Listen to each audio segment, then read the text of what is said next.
Hello दोस्तों, नमस्कार। कैसे हैं आप सभी? आशा करते हैं आप बहुत अच्छे होंगे। दोस्तों, आज के इस वीडियो में हम बात करेंगे लेसन 8 हमारा निम्न असाइनमेंट से होगा, जो बेसिक वायरिंग प्रैक्टिस से लिया गया है। बेसिक वायरिंग प्रैक्टिस से लिया गया है। तो यह चैप्टर बहुत ही इम्पोर्टेंट है। इससे पहले दोस्तों हम लेसन 7 तक कंप्लीट कर चुके हैं।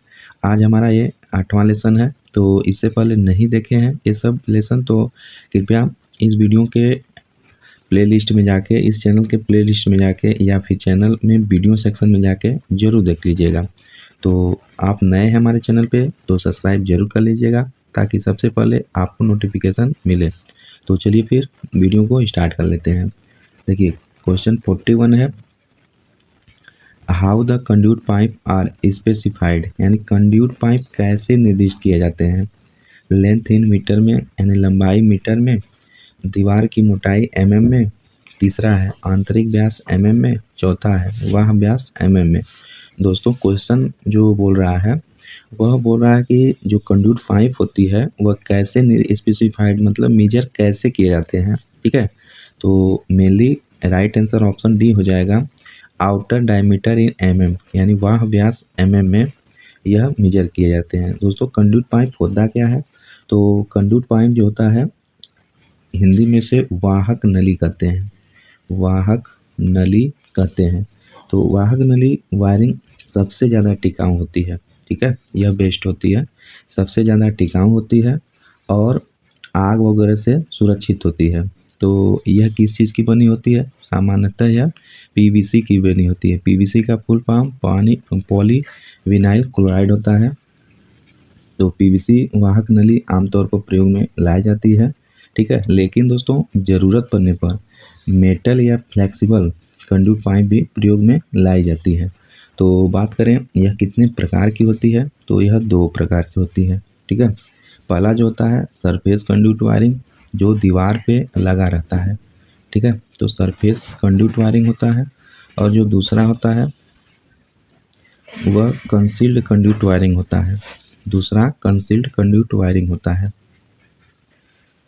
तो यह मेनली दोस्तों जो दीवार होती है, दीवार के अंदर कंसील्ड कंड्यूट वायरिंग होती है, दीवार के अंदर लगाई जाती है। जैसे ईंटें को फाड़ कर उसके अंदर लगाया जाता है, जिसे हिंदी में बोलते हैं छिपी वाहक नली तार स्थापन। ठीक है, कंसील्ड जो कंड्यूट वायरिंग होती है, छिपी वाहक नली तार स्थापन बोला जाता है। और पहला जो है सतह वाहक नली स्थापन बोला जाता है, जिसे सरफेस कंड्यूट वायरिंग बोला जाता है। तो सबसे अच्छा कंसील्ड होता है, जो कि देखने में बहुत सुंदर लगता है, दीवार के अंदर लगता है। तो ये सब कंड्यूट से आप याद रखेंगे। राइट आंसर ऑप्शन डी हो जाएगा। प्रश्न 42 है, पुनः तार बांधने योग्य फ्यूज के लिए फ्यूजिंग फैक्टर क्या है? What is the fusing factor of rewirable fuse? 1.1, 1.4, 2.1, 2.5। तो राइट आंसर क्या हो जाएगा दोस्तों? ऑप्शन बी हो जाएगा। जो पुनः तार बांधने योग्य फ्यूज के लिए जो फ्यूजिंग फैक्टर होता है वह कितना होता है? 1.4 होता है। राइट आंसर ऑप्शन बी सही हो जाएगा। प्रश्न 43 है, पेंटेड होल्डर संयोजन के लिए अंडर राइटर की गांठ का उद्देश्य क्या है? What is the purpose of under writer not for painted holder connector?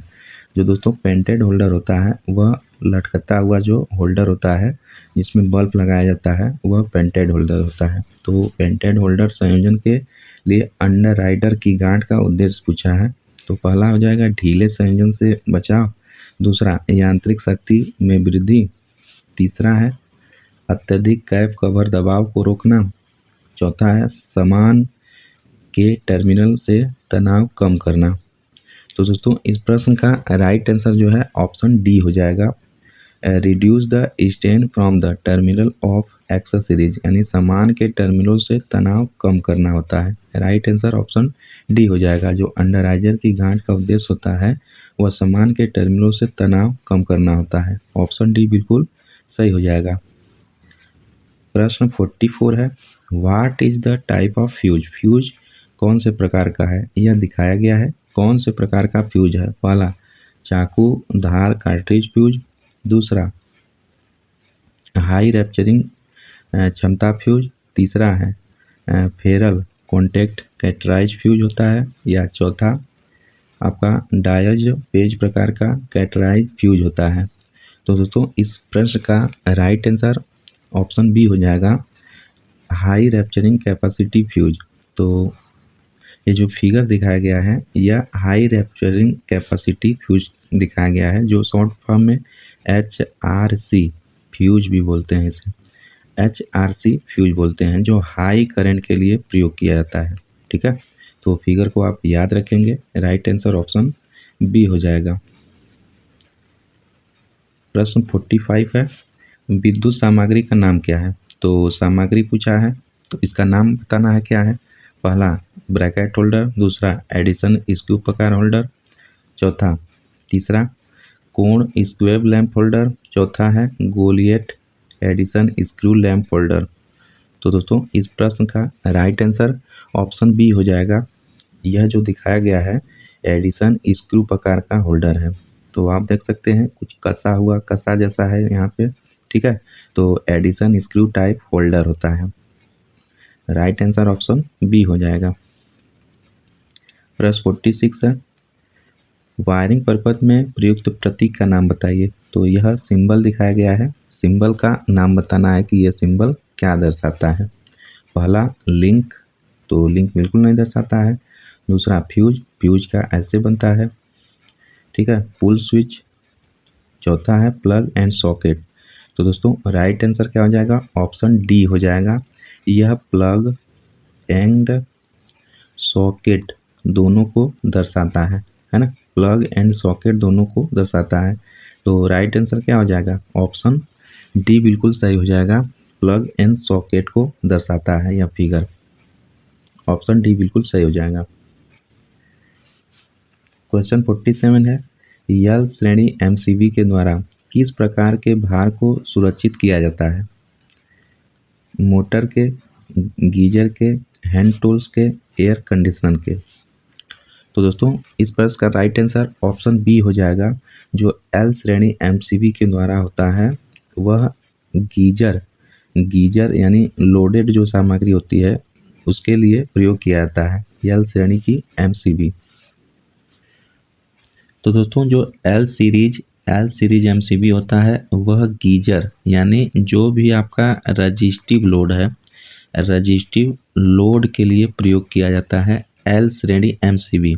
ठीक है, और बात करें जो मोटर वगैरह के लिए, तो मोटर वगैरह के लिए किसका प्रयोग किया जाता है, G सीरीज MCB का प्रयोग किया जाता है। ठीक है, G सीरीज MCB का प्रयोग मोटर, एयर कंडीशनर यानी जितने भी इंडक्टिव लोड होते हैं उसके लिए जी सीरीज MCB का प्रयोग किया जाता है। ठीक है, और आपका जो एक होता है सी सीरीज MCB, तो इसका प्रयोग दोस्तों पावरफुल जैसे कमर्शियल है, इंडस्ट्रियल है, इसमें प्रयोग किया जाता है MCB का प्रयोग। ठीक है, तो ये सब बात याद रखेंगे। यहाँ पे जैसे मोटर दिया है तो इसके लिए कौन सा हो जाएगा, G प्रकार का हो जाएगा। एयर कंडीशनर के लिए भी G प्रकार का हो जाएगा, और गीजर के लिए L सीरीज हो जाएगा। ठीक है, और भारी इंडस्ट्री वगैरह में C टाइप का MCB प्रयोग करते हैं। तो ये सब बात याद रखेंगे। यहाँ पे L सीरीज MCB पूछा है तो राइट आंसर ऑप्शन बी हो जाएगा, गीजर हो जाएगा। या रजिस्ट्री कोई भी लोड रहता तो उसके लिए L सीरीज का प्रयोग करते हैं MCB का। प्रश्न 48 है, किस प्रकार का स्विच सर्किट में उपयोग करते हैं, यानी which type off switch is use in the circuit. तो दिया है यहाँ पे एक लैंप दे दिया है, ये सर्किट दे दिया है। तो ऑप्शन देख लेते हैं। पहला 1 वे स्विच, दूसरा 2 वे स्विच, तीसरा इंटरमीडिएट स्विच, चौथा है मल्टी पोजीशन स्विच। तो इस प्रश्न का राइट आंसर ऑप्शन बी हो जाएगा, इसमें 2 वे स्विच का प्रयोग करेंगे। ठीक है दोस्तों, जो 2 वे स्विच होता है वह उसमें 3 टर्मिनल होते हैं। ठीक है, 3 टर्मिनल होते हैं 2 वे स्विच में। तो राइट आंसर ऑप्शन बी हो जाएगा। ये जो दिखाया गया है तो इसका मतलब सीढ़ी की वायरिंग भी कर सकते हैं 2 वे स्विच के माध्यम से, ठीक है। तो ये फिगर जो दिखाया गया है ये 2 वे स्विच का प्रयोग किया गया है इस सर्किट में। राइट आंसर ऑप्शन बी हो जाएगा।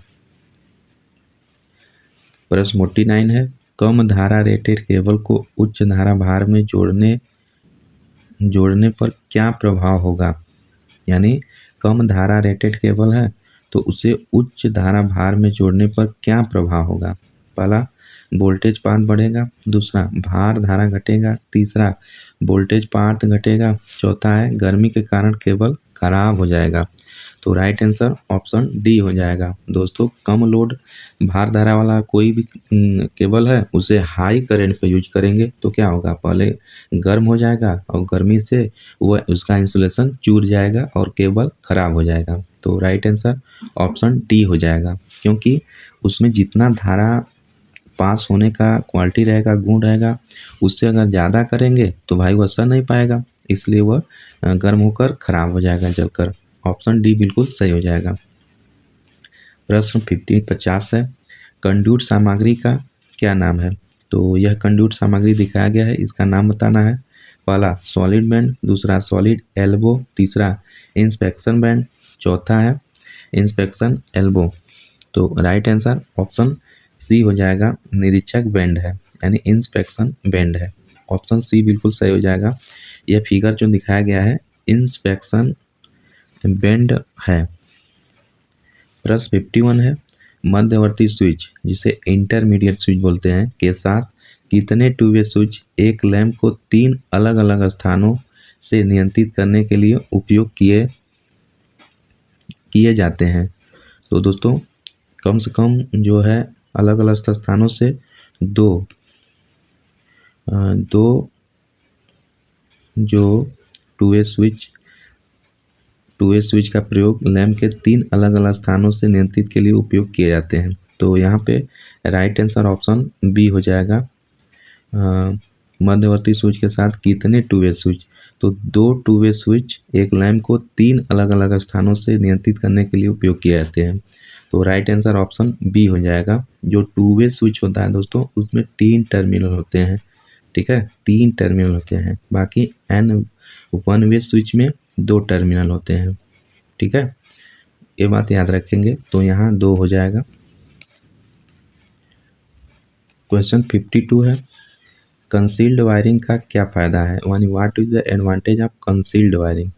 तो पहला, संभालने में आसान होता है, दूसरा कम वोल्टेज पाथ होता है, तीसरा उच्च कुचालक प्रतिरोध होता है, और चौथा है प्रोटेक्शन अगेंस्ट मॉइस्चर। तो क्या हो जाएगा, राइट आंसर ऑप्शन डी हो जाएगा। दीवार के अंदर रहेगा कंसील्ड वायरिंग तो मॉइस्चर से सुरक्षा प्रदान करेगा, ठीक है, नमी नहीं पकड़ेगा। तो राइट आंसर क्या हो जाएगा, ऑप्शन डी हो जाएगा। जो दोस्तों कंसील्ड वायरिंग होती है वह दीवार के अंदर लगाई जाती है, ये बात याद रखेंगे। और जो सरफेस वायरिंग होती है वह दीवार के बाहर दीवार पर लगाया जाता है, ठीक है। तो राइट आंसर यहाँ डी हो जाएगा। जो कंसील्ड वायरिंग होती है उसका फ़ायदा नमी से सुरक्षा प्रदान करना होता है, और दूसरा फ़ायदा ये होता है कि देखने में बहुत सुंदर लगता है, ठीक है। तो क्वेश्चन 53 देखते हैं। 53, आरेख का क्या नाम है। आरेख दिखाया गया है, इसका नाम क्या है। पहला इंस्टॉलेशन प्लान, दूसरा लेआउट डायग्राम, तीसरा वायरिंग डायग्राम, चौथा सर्किट डायग्राम। तो दोस्तों राइट आंसर क्या हो जाएगा, ऑप्शन डी हो जाएगा। यह जो दिखाया गया है यह क्या दिखाया गया है, सर्किट डायग्राम दिखाया गया है, ठीक है। ये जो भी बनाया गया है ये हमारा सर्किट डायग्राम बनाया गया है, ठीक। राइट आंसर ऑप्शन डी हो जाएगा, ठीक है। इंस्टॉलेशन प्लान नहीं है, लेआउट प्लान नहीं है, वायरिंग डायग्राम नहीं है, ये सर्किट डायग्राम है। ऑप्शन डी बिल्कुल सही हो जाएगा। क्वेश्चन 54 है, एचआरसी फ्यूज हेतु फ्यूजिंग गुणांक क्या होता है। तो एचआरसी का दोस्तों जो फ्यूजिंग गुणांक होता है वह क्या होता है, वह 1.1 होता है, 1.1 होता है। एचआरसी फ्यूज का जो फ्यूजिंग गुणांक होता है 1.1 होता है। ऑप्शन बी सही हो जाएगा। क्वेश्चन 55 है, किस प्रकार के रिले को एसी और डीसी दोनों में संचालित किया जाता है। Faraday relay, thermal relay, impulse relay, die relay.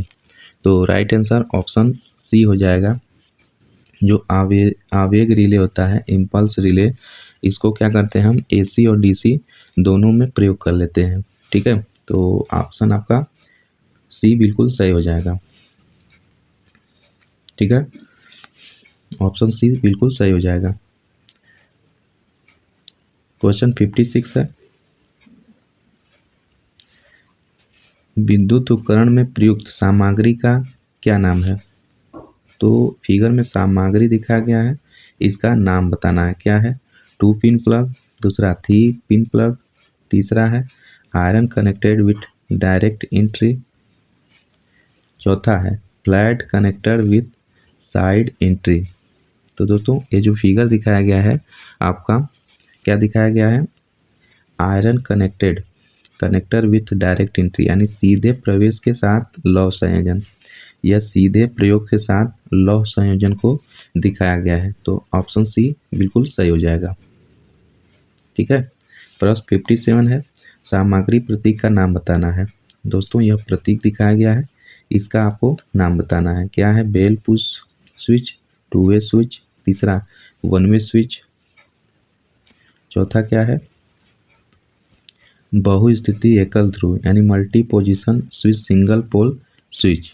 तो राइट आंसर क्या हो जाएगा? ऑप्शन डी हो जाएगा, multi position switch single pole, यानी बहुस्थिति में एकल स्विच ध्रुव को दिखाया गया है। ऑप्शन डी बिल्कुल सही हो जाएगा। क्वेश्चन 58 है, घरेलू तारों में लचीली तारों का क्या उद्देश्य है? दोस्तों what is the purpose of flexible cord in domestic wiring? तो पहला क्या है? कंसील्ड वायरिंग, दूसरा परमानेंट कनेक्शन, तीसरा run cable through holes in ceiling, चौथा है कनेक्शन ट्रांसपोजिशन अप्लियंस। तो राइट आंसर ऑप्शन डी हो जाएगा। जो फ्लेक्सिबल केबल होता है उसका जो प्रयोग होता है ट्रांसपोर्टेबल उपकरण कनेक्शन। ऑप्शन डी सही हो जाएगा, कनेक्शन ट्रांसपोर्टेबल एप्लियंस जो होता है राइट हो जाएगा। घरेलू तार में लचीला तारों का जो उद्देश्य होता है वह कनेक्शन ट्रांसपोर्टेबल एप्लियंस होता है ना। राइट आंसर ऑप्शन डी हो जाएगा। क्वेश्चन 59 है, किस परिपथ भंजन का उपयोग 100 एम्पियर धारा रेटिंग से ऊपर किया जाता है? पहला मिनिएचर सर्किट ब्रेकर, दूसरा ELCB earth leakage circuit breaker. जो ELCB होता है दोस्तों उसका full form earth leakage circuit breaker होता है, और तीसरा moulded case circuit breaker MCCB direct, इसका फुल फॉर्म आपसे एग्जाम में पूछ लेता है, या चौथा RCCB residual current circuit breaker. ठीक है, तो क्या हो जाएगा? 100 एम्पियर से ऊपर किसका प्रयोग किया जाता है? तो राइट आंसर क्या हो जाएगा? ऑप्शन सी बिल्कुल सही हो जाएगा।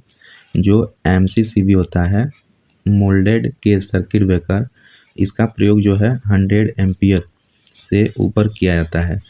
दोस्तों अर्थ लीकेज जो होता है अर्थ के प्रोटेक्शन के लिए प्रयोग किया जाता है, और MCB मेनली आपका 16 एम्पियर, 32 एम्पियर, 65 एम्पियर या 5 एम्पियर, ये सब के लिए प्रयोग किया जाता है। MCB का प्रयोग डोमेस्टिक में किया जाता है। जो RCCB होता है वह 25 मिली एम्पियर तक प्रोटेक्शन के लिए प्रयोग किया जाता है।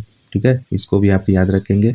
तो राइट आंसर यहाँ पे ऑप्शन सी हो जाएगा, जो 100 एम्पियर धारा रेटिंग से ऊपर MCCB प्रयोग किया जाता है। क्वेश्चन 60 है हमारा, तांबे के फ्यूज तार पर टिन कोटिंग का क्या उद्देश्य है? यानी what is the purpose of tin coating on copper fuse wire? पहला उच्च तापमान रसाना, दूसरा फ्यूजिंग गुणांक में वृद्धि करना, तीसरा है तांबे के तार का ऑक्सीकरण रोकना, चौथा है यांत्रिक शक्ति में वृद्धि करना।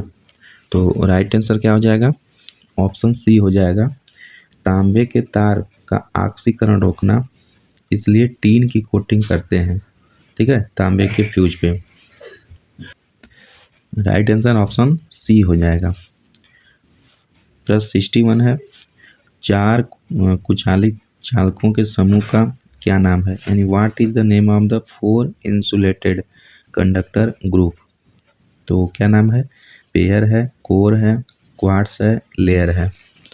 तो ऑप्शन सी हो जाएगा क्वार्ट्स। ठीक है, 4 जो कुचालक चालकों का समूह होता है उसे क्वार्ट्स बोलते हैं। ऑप्शन सी बिल्कुल सही हो जाएगा। क्वेश्चन 62 है, 62 है। 4 लैंप को नियंत्रित करने के लिए गोदान वायरिंग सर्किट में कितने 2 तरह के स्विच आवश्यक होते हैं, यानी कितने टू वे स्विच का प्रयोग किया जाता है? 2, 3, 4, 5। तो ऑप्शन क्या हो जाएगा? ऑप्शन बी सही हो जाएगा। जो गोदान वायरिंग होती है दोस्तों उसमें 3 टू वे स्विच का प्रयोग किए जाते हैं। ठीक है, गोदान वायरिंग में 3 टू वे स्विच का प्रयोग किया जाता है। ऑप्शन बी सही हो जाएगा। प्रश्न 63 है, बहुमंजिला इमारत के लिए तारों की ट्री प्रणाली सबसे उपयुक्त क्यों है? पहला, आसान भार संतुलन, दूसरा नियत वोल्टेज वितरण, तीसरा न्यूनतम वोल्टेज पाथ होना, या चौथा है कई फ्यूज के साथ दोष ढूंढने में सरलता होना। तो राइट आंसर क्या हो जाएगा? ऑप्शन डी हो जाएगा, easy in fault finding with many fuses, यानी कई फ्यूज के साथ दोष ढूंढने में सरलता होना, इसलिए तारों की ट्री प्रणाली सबसे उपयुक्त होती है। तो राइट आंसर ऑप्शन डी हो जाएगा। क्वेश्चन 64 है, सीलिंग में स्क्रू का छेद भरने हेतु भराव पदार्थ के रूप में किसका उपयोग किया जाता है? कागज का, नायलॉन का, सीमेंट, पॉलीविनाइल क्लोराइड का। तो राइट आंसर ऑप्शन बी हो जाएगा, नायलॉन। जो नायलॉन का प्रयोग होता है वह सीलिंग में स्क्रू का छेद भरने के लिए प्रयोग किया जाता है। तो राइट आंसर ऑप्शन बी हो जाएगा, यानी which is use a filler material in fixing screw hole on ceiling. तो नायलॉन को भरा जाता है, नायलॉन को भरा जाता है। राइट आंसर ऑप्शन बी हो जाएगा। तो दोस्तों आज के वीडियो में बस यहीं तक। तो वीडियो आपको कैसा लगा हमें कमेंट बॉक्स के माध्यम से ज़रूर बताइएगा। यह मेनली जो वायरिंग प्रैक्टिस है, बेसिक वायरिंग प्रैक्टिस है, तो ये मेमोरी बेस है दोस्तों। ठीक है, तो मेमोरी बेस है। तो आप लोग इस अगर एक बार रिवीजन कर लेते हैं तो आपके माइंड में सेट हो जाता है। ठीक है, तो चलिए फिर मिलते हैं इसके पार्ट 2 में। तब तक के लिए पढ़ाई करते रहिए, मस्त रहिए। जय हिंद, जय भारत।